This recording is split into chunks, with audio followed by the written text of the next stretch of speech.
क्या बाघ और बकरी एक घाट पर पानी पी सकते हैं? शायद आप कहेंगे पी भी सकते हैं, लेकिन क्या बाघों का झुंड एक घाट पर रह सकता है चैन से?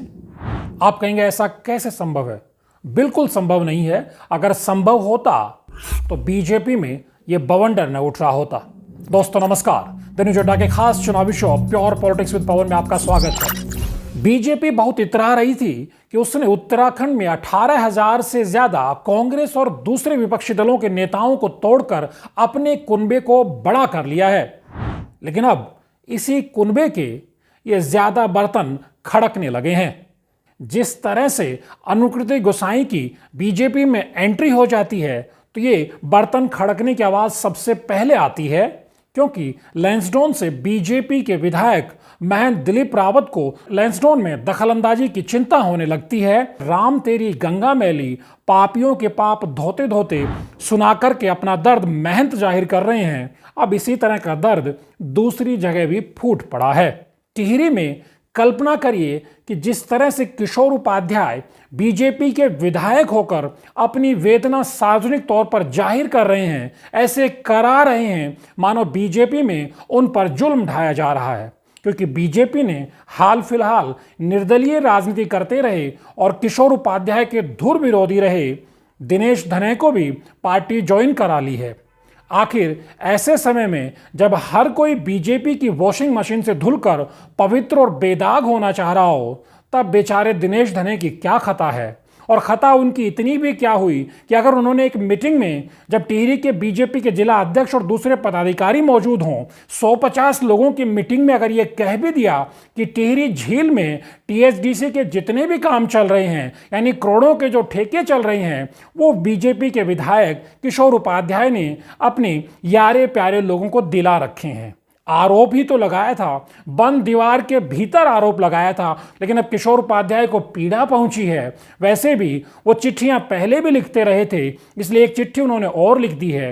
टीएचडीसी के कर्ता धर्ता कार्यकारी निदेशक को चिट्ठी लिखकर किशोर उपाध्याय ने कहा है कि मेरी पार्टी के नेता दिनेश धने ने जिस तरह से मेरे पर करोड़ों रुपए के ठेके दिलवाने के आरोप लगाए हैं, कृपया सार्वजनिक कर दीजिए कि टिहरी झील में और टीएचडीसी के दूसरे ठेके किन किन लोगों को दिए गए हैं। ये उस बीजेपी का हाल है जो पार्टी विद डिफरेंस की बात करती है, जो चाल और चरित्र और चेहरे की बात करती है। वह किस तरह से चेहरों से नकाब उतर रहे हैं वो आप देख सकते हैं। बीजेपी को लगता था कि शायद वो दूसरे दलों के या कांग्रेस के नेताओं को जोड़ तोड़ कर अपने अंदर ले आएंगे तो बीजेपी की रीत नीत और विचारधारा वो सीख लेंगे, लेकिन वो शायद भूल गए कि जब कांग्रेस और दूसरे विपक्षी दलों के नेता आएंगे तो साथ में वो अपनी कल्चर भी तो लेके आएंगे। अब बीजेपी में कांग्रेस की कल्चर दिखाई दे रही है। कल्चर वही जो किशोर उपाध्याय प्रदेश अध्यक्ष रहते हुए तत्कालीन मुख्यमंत्री हरीश रावत को 8,000 के आसपास चिट्ठियां लिख करके उत्तराखंड के कल्याण के नए नए नुस्खे बता रहे थे। अब उन्होंने एक चिट्ठी बीजेपी में रहते हुए भी लिख दी है। शुक्र है उन्होंने चिट्ठी प्रधानमंत्री मोदी, गृह मंत्री अमित शाह या पार्टी के राष्ट्रीय अध्यक्ष जेपी नड्डा या प्रदेश अध्यक्ष महेंद्र भट्ट को नहीं लिखी, अभी टीएचडीसी के कर्ता धर्ता को ही लिखी है। जिस तरह से बीजेपी में बाहर से लोगों को लाया गया है, अब वहां हालात बिगड़ने लगे हैं, क्योंकि सामने नगर निकाय के चुनाव हैं और लोकल बॉडी इलेक्शन में दमखम हासिल करने के लिए ही बहुत सारे नेता बीजेपी में आए हैं। दिनेश अग्रवाल क्यों आए होंगे?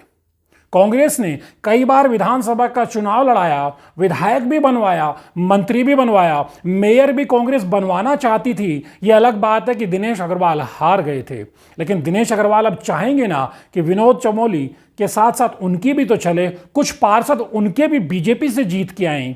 तो क्या ऐसा विजयपाल सजवान नहीं चाहेंगे? क्या मालचंद पुरोलम ऐसा नहीं चाहेंगे? क्या कोटद्वार में शलन सिंह रावत आए तो वो कुछ भी नहीं चाहेंगे? क्या वो चाहेंगे सब कुछ ऋतु खंडूड़ी को ही दे दिया जाए?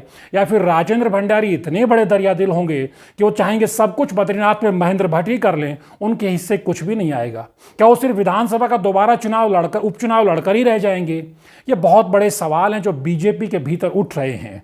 सबसे बड़ी बात यह है कि जो किशोर उपाध्याय ने जो गंभीर आरोप लगाए हैं दिनेश धने पे, या जो बीजेपी के भीतर क्या चल रहा है उसका जो खुलासा किया है, मैं चाहूंगा कि वो चिट्ठी आपको मैं पढ़कर सुनाऊं जो किशोर उपाध्याय ने टीएचडीसी को लिखी है। किशोर उपाध्याय लिखते हैं कि अभी एक बैठक में हमारे सम्मानित साथी पूर्व मंत्री श्री दिनेश धने जी ने आपका नाम लेते हुए मुझे आरोपित किया है कि मेरे एवं मेरे समर्थकों के Tehri hydro development corporation India limited में करोड़ों के ठेके चल रहे हैं। देखिए, समझिए, बीजेपी के सम्मानित नेता दिनेश धने बीजेपी के इस सम्मानित विधायक किशोर उपाध्याय के बारे में क्या कह रहे हैं, खुद किशोर उपाध्याय उसकी तस्दीक कर रहे हैं। वो आगे कहते हैं कि इन आरोपों से मुझे गहन पीड़ा हुई है। अगर इस तरह की बातें लोगों के बीच में हैं तो मेरी छवि पर गंभीर नकारात्मक असर पड़ रहा है। वो आगे लिखते हैं कि बैठक में आदरणीय जिला अध्यक्ष श्री राजेश नोटियाल जी भी उपस्थित थे। अब बताइए, जिला अध्यक्ष के सामने किस तरह से किशोर उपाध्याय के कपड़े उतारे जा रहे थे। इसलिए वो टीएसडीसी से मांग कर रहे हैं कि इस संबंध में जो भी वस्तु स्थिति उसको स्पष्ट करना चाहिए। यानी किशोर उपाध्याय महेंद्र भट्ट को शिकायत नहीं कर रहे कि जब पार्टी की बैठकों में पार्टी के सम्मानित नेता ही सम्मानित विधायक के कपड़े उतारेंगे तो फिर जनता में क्या इज्जत रह जाएगी। ये एक नमूना है। बीजेपी का एक और नमूना देखिए।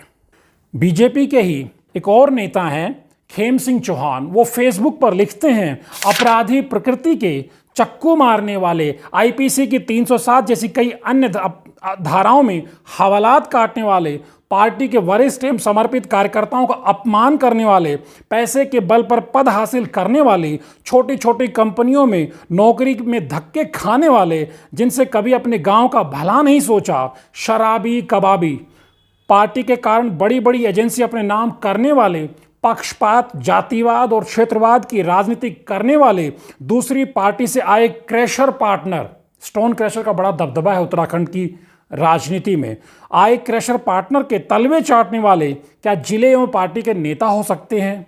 यह पहाड़ के लिए बड़ा सवाल है। क्या हमने ऐसे ही उत्तराखंड राज्य का सपना देखा था?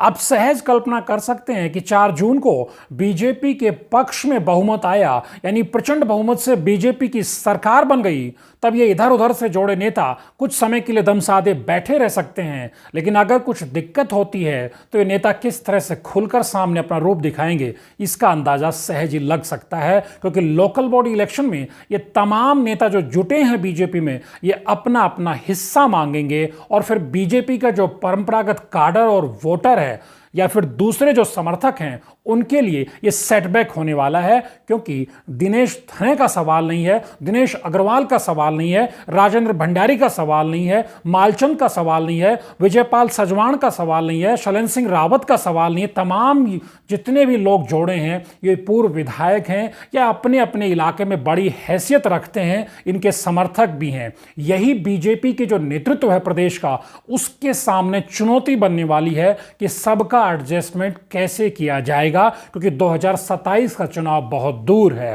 लेकिन उससे पहले जिस तरह से दिनेश धने ने जिला अध्यक्ष के सामने सम्मानित विधायक किशोर उपाध्याय को जिस तरह से एक तरह से उनके कपड़े उतारे हैं, ये बताता है कि बीजेपी के भीतर ऑल इज नॉट वेल। अब पार्टी नेतृत्व किस तरह से इन बगावत के सुरों को दबाने की कोशिश करता है और पार्टी फोरम का पाठ पढ़ाता है, क्योंकि ये बीजेपी की रीत और नीत और विचारधारा को जानने वाले लोग नहीं हैं। ये बीजेपी सत्ता में है, प्रचंड ताकत में है, उस ताकत का फायदा उठाने के लिए बीजेपी में आए हैं। अब संतुलन बीजेपी को साधना है। द न्यूज़ अड्डा के वीडियोस को लाइक कीजिए, चैनल को सब्सक्राइब करिए और हमारे कंटेंट को शेयर भी कीजिए और कमेंट करके ज़रूर बताइए कि और किन मुद्दों पर हमसे आप वीडियो बनवाना चाहते हैं और आपकी प्रतिक्रिया क्या है इन वीडियोस पर। नमस्कार।